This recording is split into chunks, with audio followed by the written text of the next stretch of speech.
Cancer brothers to all. இன்றைக்கி வந்து நம்ம இன்சென்ட் பணியை வந்து நம்ம சிறப்பாக நம்ம அவங்கவுங்க லெவலில் நல்லா பண்ணிகிட்ருக்கோம்.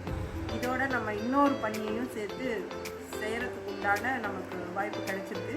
என்னன்னு பார்த்தீங்கன்னா, நமக்கு இப்போ எங்கே பார்த்தாலும் கேன்சர்னால நிறைய பேர் டக்கு டக்குன்னு இறந்து போயிடுறாங்க. காரணம் என்னென்னா, கடைசி ஸ்டேஜில் தான் அவங்களை கண்டுபிடிக்கிறதுனால அவங்களை காப்பாற்ற முடியும். ஸோ இப்போது இதுக்கு வந்து நம்ம பிஃபோர் 0 ஸ்டேஜ் ஃபஸ்ட்டு ஸ்டேஜிலலாம் கண்டுபிடிச்சிட்டா காப்பாற்றிடலாம், 100% இதை வந்து க்யூர் பண்ணிடலாம் அப்படின்னு சொல்கிறாங்க.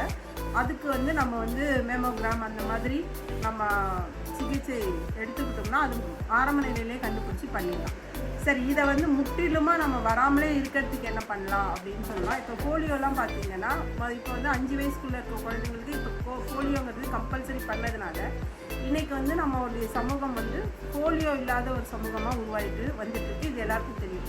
அதே மாதிரி இந்த கேன்சரையும் நம்ம வந்து கேன்சர் இல்லாத சமூகமாக உருவாக்கணும் அப்படின்னு சொல்லணும்னா, நம்மளுடைய பெண் குழந்தைகளை 9லேருந்து 14 வயசுக்குள்ளே இருக்கிற பெண் குழந்தைங்களுக்கு நம்ம வந்து 2 தவணையாக தடுப்பூசி போட்டோம்னா இந்த கேன்சர் வந்து அவங்களுக்கு வரவே வராது.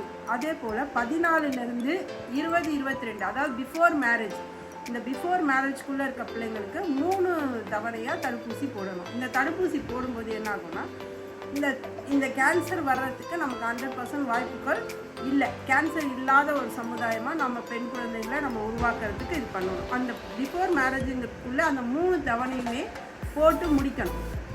ஸோ இந்த மாதிரி ஒரு சிகிச்சை முறை HPV வைரஸுங்கிறதுனால தான் இது வருது. கேன்சர் வந்து 2 விதமாக வருது. ஒன்று வந்து பரம்பரையாக வர்றது ஜீன்லேருந்து, இன்னொன்று வந்து இந்த HPV வைரஸ்னால. இந்த HPV வைரஸை வந்து நம்ம இந்த தடுப்பூசி போடுறதுனால நம்ம முற்றிலுமாக நீக்கலாம்.